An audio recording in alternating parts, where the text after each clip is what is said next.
This is my devlog for week 6. So this week I've mainly focused on texturing these microscopes. I've gone back and textured these properly as the last texture was unfinished and not really to my standard. So as we can see here, I've got the blue and white variation still. There's just a lot more detail on these. I've got a good paint chipping effect on both versions. I've also done like a rust effect on the back metal here. I've done some plastics on the buttons and the dials and things, and I've also drawn some numbers and some writings on there just so we can increase the magnification. This is the microscope in Substance Painter. As we can see from the sides, there's some paint chipping here. I've also got the rust effect that I mentioned a second ago. I put that on the little eye scopes as well. Um, this on the front, I was going to have like wings, but it didn't really fit. I couldn't really get it to look good, so I've just put some Russian writings here. On the dials, I've done numbers up to number 9. It kind of looks upside down. I might need to change that actually. But yeah, I'm quite happy with the dials so far. This one says level and goes up to number 5. I got some like ridging in the sides here.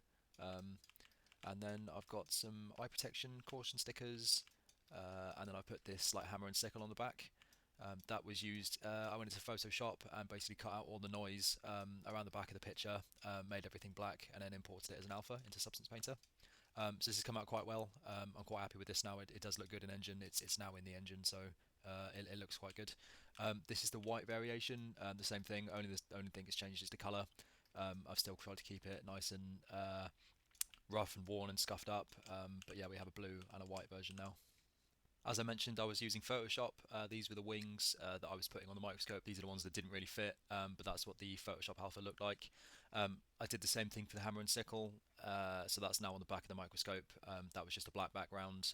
Made sure that this was white so that it would show up, and then increase the height and change the color, obviously. But yeah, the hammer and sickle might need to be changed. As I had a meeting with Steve, and he said that it's considered a political image. So when the game goes live, that might bump up the age rating of the game. So I think that's going to have to change at some point. But for now, it's on the microscope. But yeah, that's updated change so far. We then had our weekly review meeting with the art lead. This is where Steve told me that he wanted the sickle to be changed because of the age rating. We also checked what we were working on in the weeks to come and what was left to do. But yeah, he mentioned that he wanted that political symbol changed at the moment. But yeah, generally just a quick check up to see what everyone was going on with and what we had planned in the weeks to come. The next thing I was working on was additional button pedestals.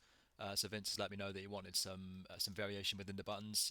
So I've done a square button and I've done some one that's just flat because I think the theory is that some of these are going to be timed, so the button's going to stay down for longer, and we're going to have numbers around the ridge line that kind of move around. So we needed some additional variation so that we could tell the difference between the three.